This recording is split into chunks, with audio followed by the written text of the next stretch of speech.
Hi everyone, I'm JVA Martinez from CLJ 302 Section B. Today we are going to answer the 20 questions which will serve as our final exam in Criminal Law Book 2. So let's start.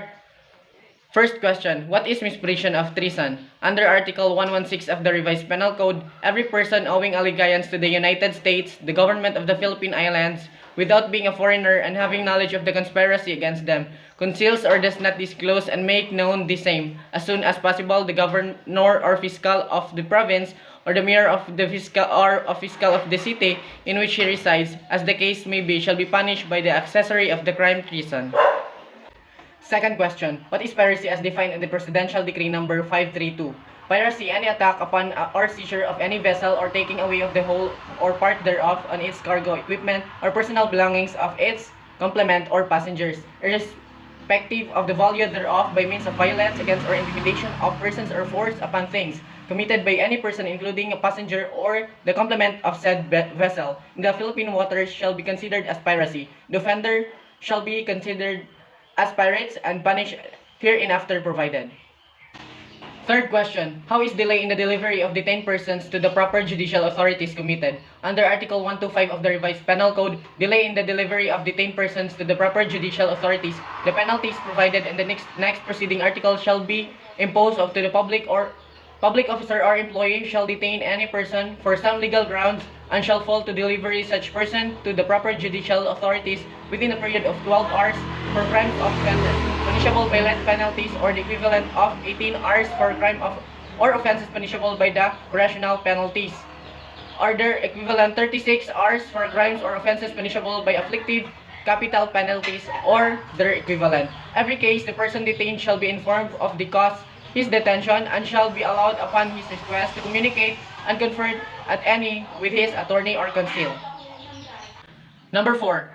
Distinguish violation of domicile from qualified trespass to dwelling. So the differences between the two are the offenders. In violation of domicile under Article 128 of the Revised Penal Code, any public officer or employee who not being authorized by the judicial order. Whereas in the qualified trespass to dwelling under Article 280 of the Revised Penal Code, any person who shall enter its dwelling of another against the latter.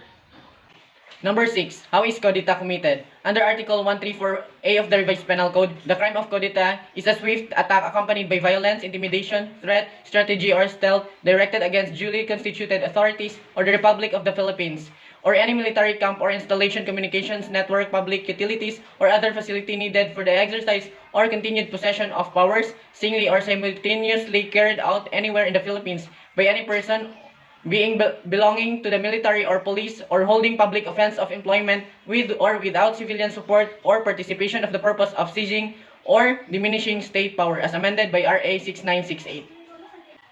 Number 6. When and how is rape committed under RA 8353? Rape is committed by a man who shall have carnal knowledge of a woman under any of the following circumstances: A. Through force, threat, or intimidation. B. When the offended party is deprived of reason or otherwise unconscious. C. By means of fraudulent machination or grave abuse of authority. D. When the offended party is under 12 years of age or demented, even through none of the circumstances mentioned above be present. Or by any person who shall under any of the circumstances mentioned in paragraph 1 hereof shall commit act of sexual assault by inserting his penis or another person's mouth, anal or orifice, or any instrument or object into the genital or anal or orifice into the other person.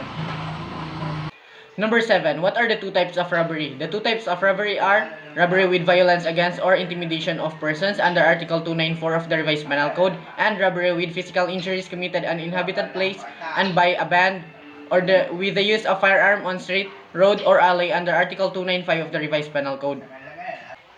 Number 8. What is a false key? Under Article 305 of the Revised Penal Code, false key, the term false key shall be deemed to include number 1, the tools mentioned in the next preceding articles. Number 2, genuine key stolen from the owner. Number 3, and the key is other than those intended by the owner for the use of the lock forcibly opened by the offender.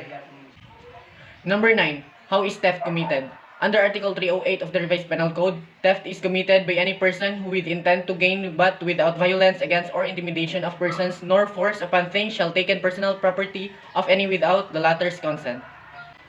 Number 10. How is qualified theft committed? The crime of theft shall be punished by the penalties next higher by the 2 degrees than those respective specified in the next preceding article if committed by a domestic servant with the grave abuse of confidence if the property stolen is motor vehicle, matter or large cattle, or consists of coconuts taken from the premises of the plantation, or fish taken from the fish pond or fishery, or if property is taken on the occasion of fire, earthquake, typhoon, volcanic eruption, or any other calamities, vehicular accident, or civil disturbance.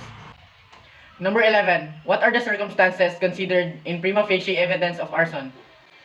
Any of the following circumstances shall constitute prima facie evidence of arson. Number 1. If after the fire are found materials or substances soaked in gasoline, kerosene, petroleum, or other inflammables, or any mechanical, electrical, chemical, or traces, or any of the foregoing. Number 2. The substantial amount of the inflammable substance or materials we stored within the building not necessary in the course or the defendant's business. And number 3, that the fire started simultaneously in more than one part of the building or local under circumstances that cannot normally be due to accidental or unintentional causes, provided, however, that at least one of the following present in any of the 3 above mentioned circumstances.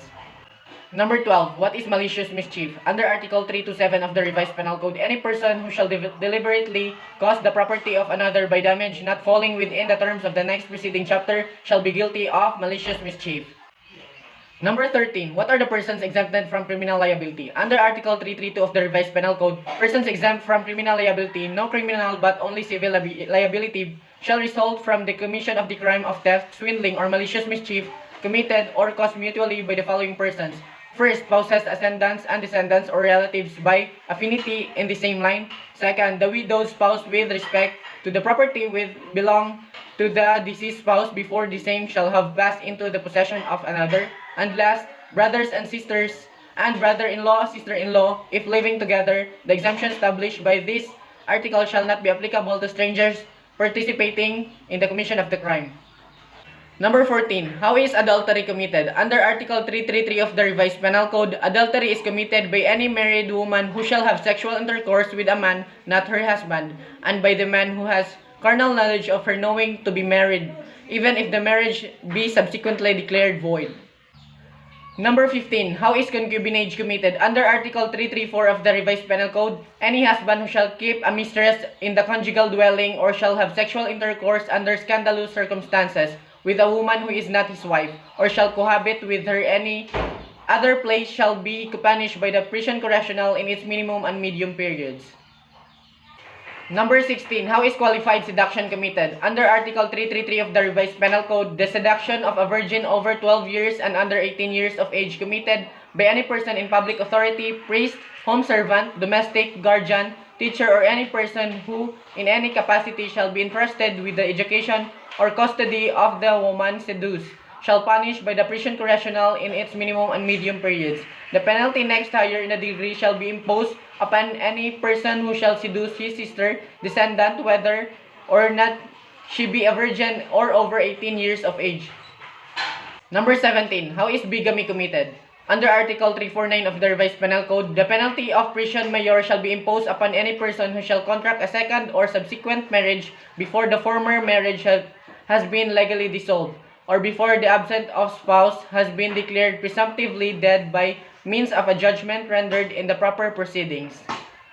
Number 18. What is libel? Under Article 353 of the Revised Penal Code, a libel is public and malicious imputation of a crime or of a vice or defect, real or imaginary, or any act, omission, condition, status, or circumstance tending to cause the dishonor, discredit, or contempt of a natural or judicial person, or to blacken the memory of one who is dead.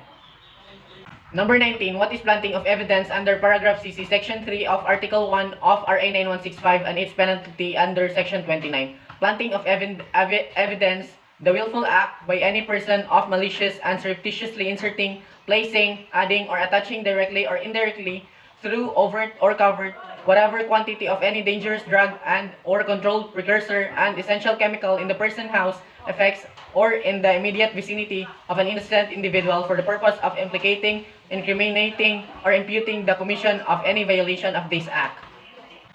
Number 20. What is murder? Under Article 248 of the Revised Penal Code, any person who, not falling within the provisions of Article 246, shall kill another shall be guilty of murder and shall be punished by reclusion temporal in its minimum period to death. That's all, and I hope that you learned something from this video.